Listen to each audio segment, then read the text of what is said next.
اعوذ باللہ من الشیطان الرجیم، بسم اللہ الرحمن الرحیم، الحمدللہ رب العالمین، والصلاة والسلام علی سید الانبیاء والمرسلین وعلی آلہ الطیبین الطاہرین۔ عزیزان محترم، یہ 29 نمبر والیوم میں ہم آپ کو اخلاق اہل بیت علیہ السلام کے عنوان سے کچھ ایسی روایات علماء کے اقوال بتا رہے ہیں کہ جس میں ہم اپنے دل کو پاکیزہ بنا سکیں، محبت پروردگار کو حاصل کر سکیں، اپنی آخرت و دنیا کو سنوار سکیں اور اپنے لیے سکون اور اطمینان اور کامیابیوں کے دروازے کھول سکیں۔ ایک روایت جو میں نے پچھلے حلقے میں آپ کی خدمت میں پیش کی تھی، اس روایت میں معصوم علیہ السلام نے یہ طریقہ بتایا کہ ہم کیسے معلوم کریں کہ ہمارا مقام ہے اللہ کی بارگاہ میں، یا ہمارے دلوں میں اللہ کا مقام ہے یا محبت موجود ہے۔ تو امام نے بڑا سمپل آسان طریقہ بتا دیا اور سب سے بڑا کوسٹلی اور قیمتی طریقہ ہے کہ جب ہمارے سامنے دو چیزیں ہیں، ایک طرف دنیا ہو، دوسری طرف آخرت ہو، اگر تو ہم آخرت کے امر کو اپنا لیتے ہیں، دنیا کے امر کو چھوڑ دیتے ہیں، تو اس کا مطلب ہے ہمارے دلوں میں اللہ کی محبت ہے اور ہم آخرت چاہتے ہیں اور ہمارے دلوں میں اللہ کا مقام ہے۔ اور اگر خدا نخواستہ کوئی انسان دنیا کے امر کو تو اپنا لیتا ہے، آخرت کے امر کو چھوڑ دیتا ہے، تو اس کا معنی یہ ہے کہ ہمارے دلوں میں اللہ کا مقام نہیں ہے۔ پھر میں نے پچھلے حلقے میں یہ کوشش کی اور ابھی آپ کو بتاتا ہوں وہ موارد کہ ہم خود ڈیسیژن کر سکتے ہیں، فیصلہ کر سکتے ہیں کہ کیسے ہم ڈیلی لائف میں اللہ کے مقام، اللہ کی عظمت ہمارے دلوں میں ظاہر ہوتی ہے، یا خدا نخواستہ ہم دنیا کو ترجیح دیتے ہیں۔ نماز شب پہ اٹھے، اللہ کی محبت کو ترجیح دی، اللہ کے مقام کو اہمیت دی، اللہ کا مقام ہے ہمارے دلوں میں، سونا اور آرام کرنے کا مقام نہیں ہے اس وقت، یہ دنیا ہے اس وقت ہمارے۔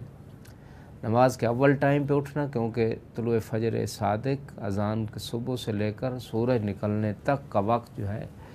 یہ خدا کے طرف سے رزق تقسیم ہوتا ہے۔ رزق فقط مال نہیں ہے، ایمان ہے، تقوی ہے، صحت ہے، امان ہے، اولاد ہے، بیوی ہے،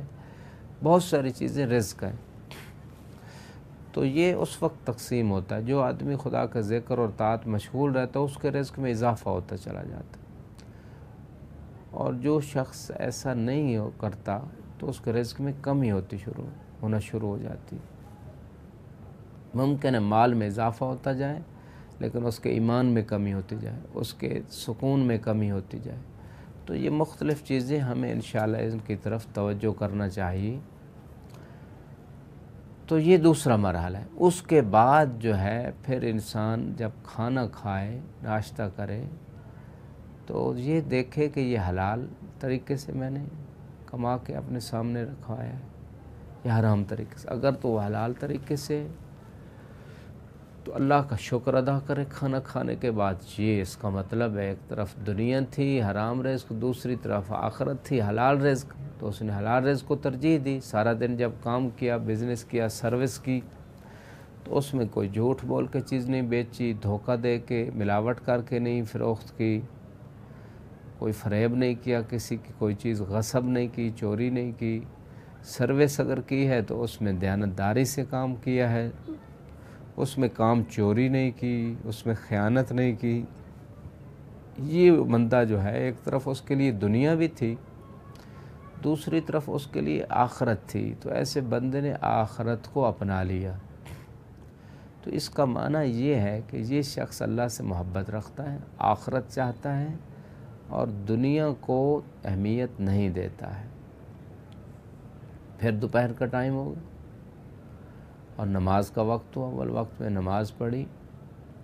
مغرب کے ٹائم اسی طرح مغرب عشاء کی نماز پڑھی، اور سارا دن جو اس کے سامنے حالات و واقعات ہوتے رہے، اس میں اس نے اللہ کو یاد رکھا، آخرت کو یاد رکھا، دنیا کو چھوڑا، آخرت کو اپنایا۔ آنکھ کے سامنے ایک ایسا منظر آ گیا کہ ایک طرف اللہ کی اطاعت کی آنکھ جھکا لی جائے، آنکھ ہٹا لی جائے، دوسری طرف اس کو دیکھا جائے، خدا کی نافرمانی ہے، دنیا ہے، اس نے دنیا سے منہ چھوڑا، دنیا سے منہ موڑا، نگاہ زمین پہ کی، آسمان کی طرف کی، استغفر اللہ ربی باتوں بولے، توبہ خدا سے مغفرت طلب کی، فوراً نگاہ ہٹا کے یہ بندہ اللہ سے محبت رکھتا ہے، یہ بندہ آخرت چاہتا ہے، اور دنیا کو اس نے چھوڑا ہے۔ اور مورد آیا غیبت ہو رہی تھی، یہ خود دل چاہ کہ غیبت کی جائے، اپنے آپ کو روکا، دنیا کو اس بندے نے چھوڑا ہے، اللہ کی طرف، اللہ کی محبت کی طرف منہ موڑا ہے، اس نے آخرت کی طرف رخ کیا اس شخص نے۔ کسی سے حسد کا دل چاہا، تکبر کرنے کا، غیبت، کوئی بھی فعل حرام کرنے کا دل چاہا، فوراً اس سے اپنے آپ کو روکا، خدا کی اطاعت میں اپنے آپ کو لے گیا، تو اس کا مطلب یہ ہے کہ ایسا شخص جو ہے وہ دنیا سے منہ موڑے ہوئے ہے اور آخرت سے تعلق جوڑے ہوئے ہے۔ اس بندے کے دل میں ہے اللہ کا مقام، اللہ کی محبت، آخرت کی محبت۔ اور ایسا شخص جو سارا دن اسی طرح کرتا ہے، کانوں پہ کوئی بات، گانے کی آواز آئی، اس نے فوراً کانوں کو بند کیا، وہاں سے اٹھ گیا، گانے کی جہاں آواز ان کو نین المنکر کیا، اس برے کام سے روکا، یہ بندہ ہے۔ ایک طرف دنیا کی چیز آئی، دوسری طرف آخرت کی آواز آئی، اس بندے نے دنیا کی اس چیز کو چھوڑا، آخرت کی چیز کو اپنایا۔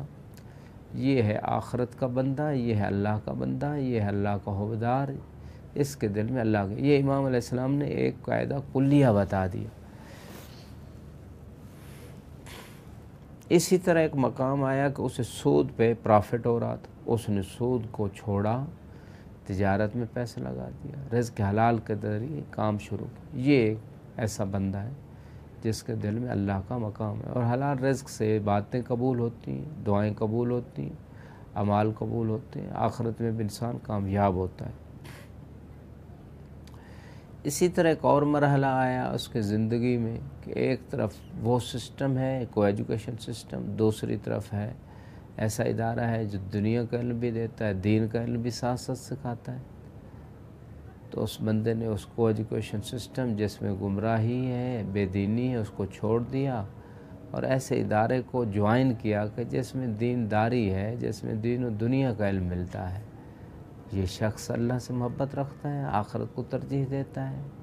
ایک مقام آیا کہ ایک طرف سچ بولنے کا مورد ہے، دوسری طرف جھوٹ ہے، جھوٹ کو چھوڑا، سچ پہ اکتفا کیا، یہ بندہ اہل آخرت میں سے اللہ سے محبت رکھتا ہے۔ اسی طرح ایک مقام آیا کہ اس مقام کے اوپر وہ دوسرے بندے کے بارے میں برا گمان کر سکتا تھا، لیکن اس گمان کو جھٹک دیا اور اچھا خیال پیدا کیا کہ یہ مومن انسان ہے، ممکن ایسا نہ ہو، احتمال دے کوئی ایسی بات، کوئی اور احتمال ہو سکتا ہے، لہذا اس شخص نے جو ہے ایسا کسی مومن سے بغض و حسد کا مورد ہے، اس کو چھوڑ دیا، اس سے محبت و احترام کرنے لگا۔ یہ وہ سارے موارد ہیں کہ جن موارد کو اگر ہم سمجھ لیں تو یقیناً ہم اللہ والے ہو جائیں گے، اللہ سے محبت کرنے والے ہو جائیں گے، اور اللہ کا مقام ہمارے دلوں میں ہوگا، اور اسی طرح ہمارا مقام بھی اللہ کی بارگاہ میں بنتا چلا جائے گا۔ اسی طرح ہم عام سوسائٹی میں دیکھتے ہیں بے شمار گناہ ہوتے ہیں، ان گناہوں سے ہم روکتے ہیں، لوگوں کو واجبات کی طرف بلاتے ہیں، چاہے وہ کرپشن عدالتی نظام میں ہو یا اقتصادی نظام میں یا تعلیمی نظام میں، جہاں کئی خرابیاں ہمیں نظر آئیں، دین کے خلاف کام ہو رہا ہو، وہاں ہم اگر آواز اٹھاتے ہیں تو اس کا مطلب ہم اللہ سے محبت رکھتے ہیں۔ وآخر دعوانا الحمد للہ رب العالمین، والسلام علیکم ورحمۃ اللہ وبرکاتہ۔